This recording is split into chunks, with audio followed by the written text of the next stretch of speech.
to the rim. Oh, the lob to McGrady.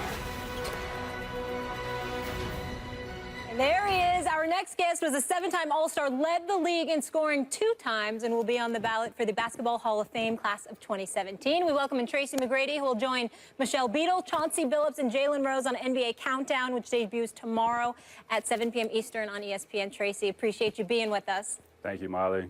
All right, let's get right into it. We know the old saying, if you can't beat them, join them. That's what Kevin Durant did, joining a Warriors team, with that, huh? right? You know it. That won an NBA record 73 games. Tracy, are super teams good for the NBA? No, not at all. I like parity. I like competition. I like for the superstars to be spread out and going against each other.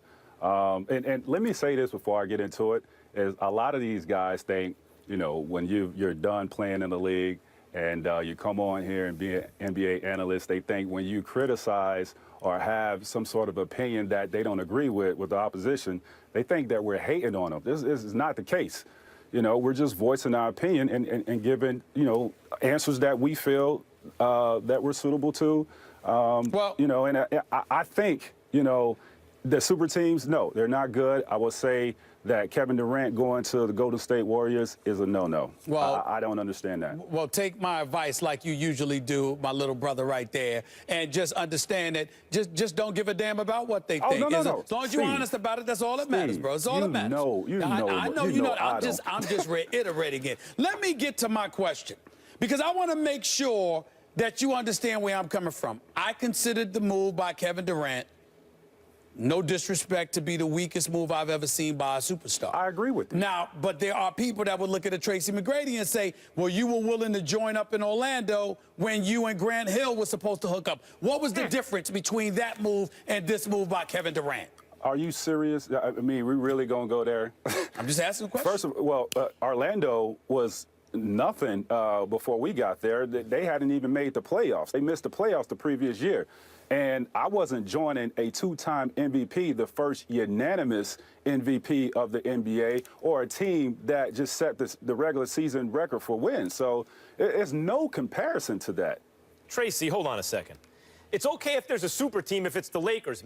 Look, Magic might be the best point guard ever, probably was. Kareem, the best center ever. Worthy a top 10 small forward ever. Same team, no problem. Bulls, greatest player ever. Scottie Pippen, top 10 small forward ever. Dennis Rodman, top 5 defensive player. They were drafted and traded for. So it's okay if the GM puts it together, but not the players? That's what I was about to say. They was drafted and traded for. What difference does that make? It's a big difference. Free agents. It's a big difference. What difference does that make? It's a big difference. The team exists. Who cares how it came together? Because we're talking about Kevin Durant. I'm asking Tracy.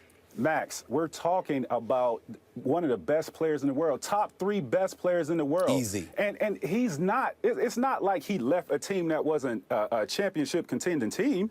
I have no problem with KD leaving OKC. The problem is you can't go and join the team that you had down. If you were in the league when Jordan was in his prime, if you were in the league when Jordan was in his prime with Pippen and Robin, you'd have had to join up with Kobe and Vince Carter and 10 other guys like that to compete with Jordan. You wouldn't have done that? If anybody has some sympathy for KD, it should be me. I'm a guy that struggled to make it to the second round. So I don't have no sympathy for that. I'm old school, man. I want the best to go against the best. That's what's happening. It's a testament to LeBron James's greatness that he has to join up with the Warriors. He's in the Eastern Conference. KD is in the West. He's trying to win chips. Listen, I'm going to move on because Max's position on this is pathetic, and I don't have the patience for it today. I really, really don't. Let me ask you about LeBron James, because we've seen LeBron James perform. He's obviously a 3-time champion now, been to 6 consecutive NBA Finals, 7 overall. You get to a point where you start asking, how much of a window does he have left? He's clearly the best player in the world. He's proven it. How much time do you think he has left as the best player in basketball? I think LeBron has about 2 more years as the best player, head above, you know, everybody else. And what I think will give him the leash to, you know, kind of have that 2-year window is you got a guy like Kyrie Irving that can carry him throughout the regular season, where he could kind of coast and kind of reserve his energy a little bit until you get to the playoffs. Not having somebody like Kyrie can carry him like that, I think it'll wear on him throughout the regular season, and carrying on to the playoffs will wear him down some more. So he has about 2 more years to where he's the best player, clearly above everybody else. Tracy, settle this one for us. Carmelo took exception with his top 15 ranking, the 15th. I think anywhere between 10 and 15 is perfectly okay for Carmelo. I might have him 13, but I think 15 is fair. Stephen A. thinks it's blasphemous. Who's right? Well, I'll say this. I think that ranking is based off of Melo's season last year, which is understandable because he's coming off a knee surgery.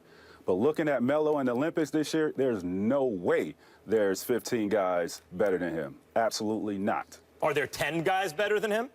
No, Melo is in my top 10. After what I saw in the Olympics, Melo is still top 10 to me.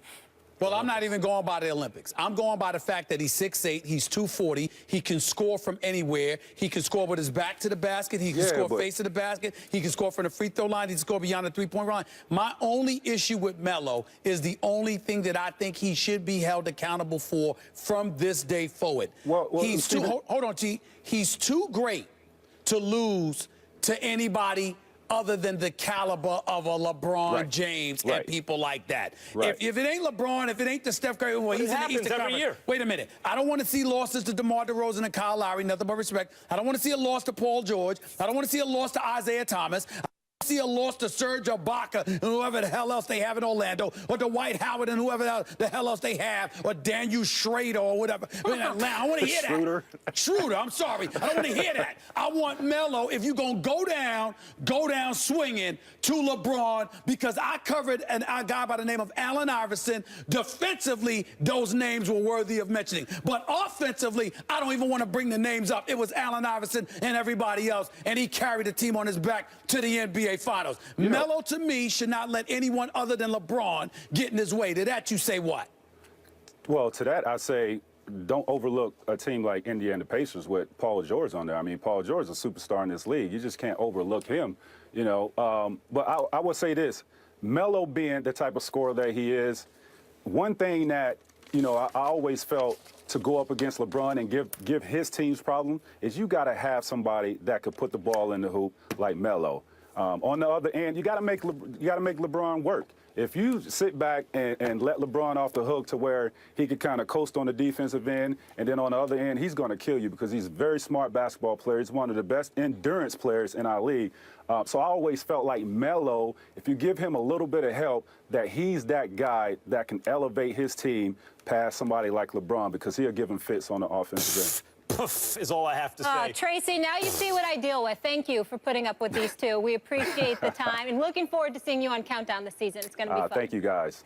Coming up after the break, so the question is, who is the biggest threat to LeBron James making it to his 7th consecutive NBA Finals match? I mean, the real answer is injury or the Cavs themselves. Yeah. Because the fake answer is the Boston Celtics. I mean, if the question is who's the second best team in the East, I suspect it'll be the Celtics. They're on the way up. They have a great young coach in Brad Stevens. They add Al Horford, who, when you really think about the way the modern NBA game is played, there are only a handful of bigs who play it just the way you want at the 5, at the 4 or the 5.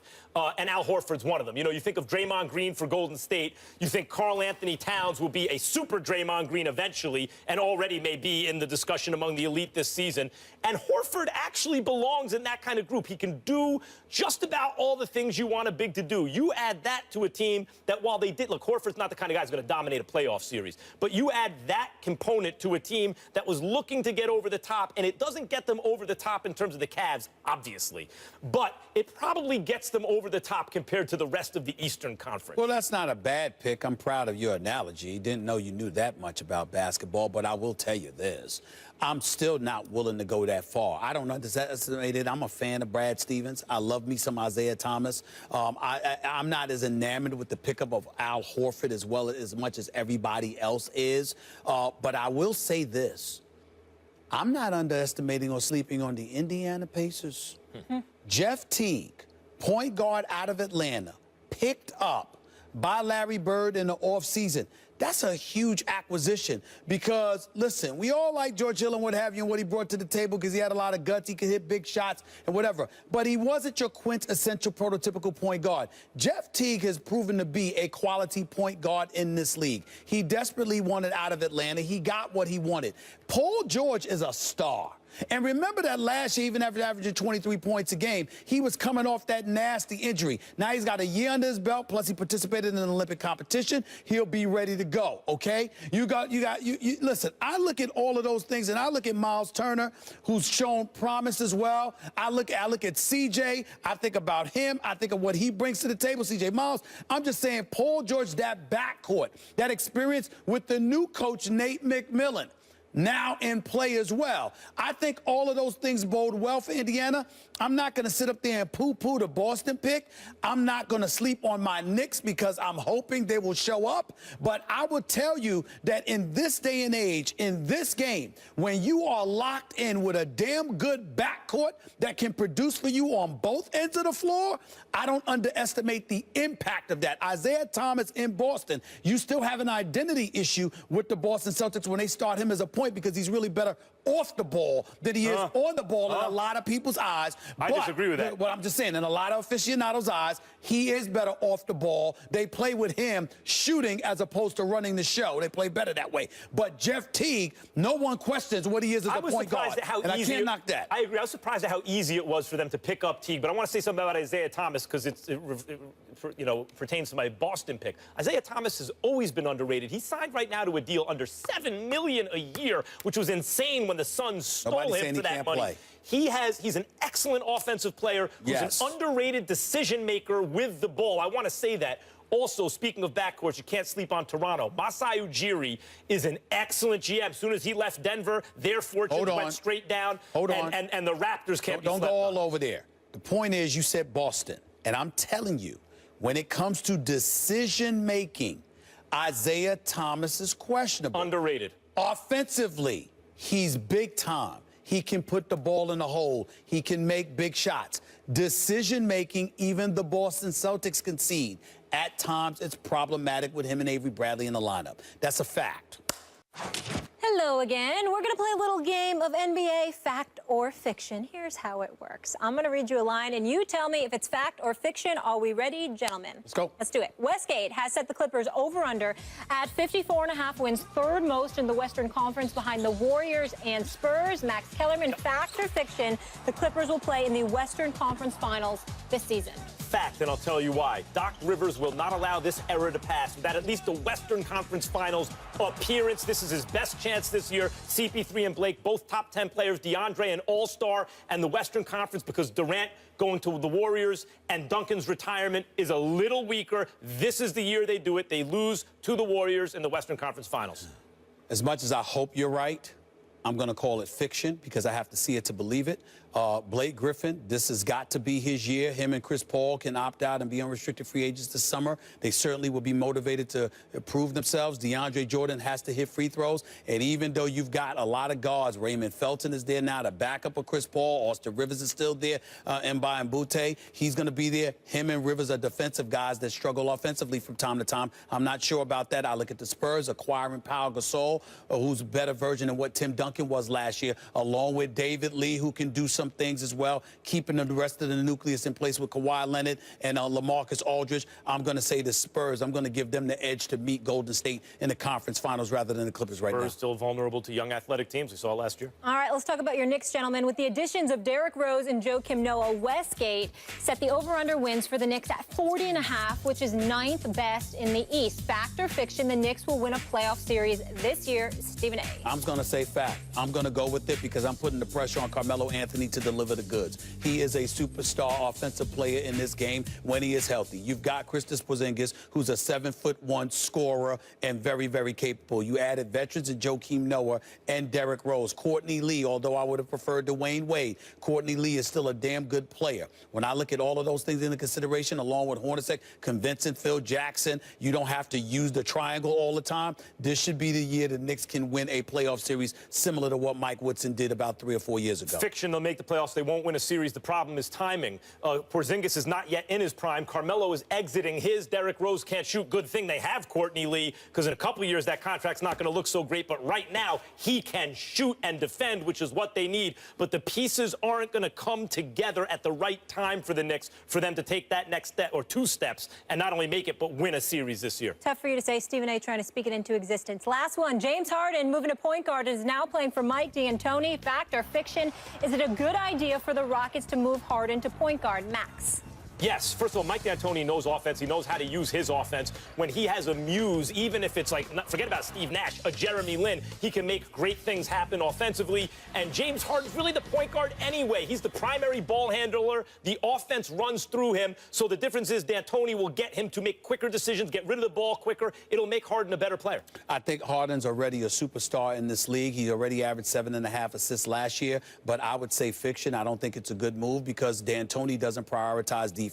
He's going to prioritize more offense. And I think that in Houston, with James Harden being the man, as opposed to what he was in Oklahoma City beforehand, I think he's addicted to having the ball and shooting when he wants, and that's never, ever good for a point guard. I do not believe that would be to his benefit. Point guard, that role has changed over the years. Many more penetrating, scoring first point guards nowadays. I think Harden fits. I'm just saying I think that Harden's going to shoot more than he'll ever pass. That's all I'm saying.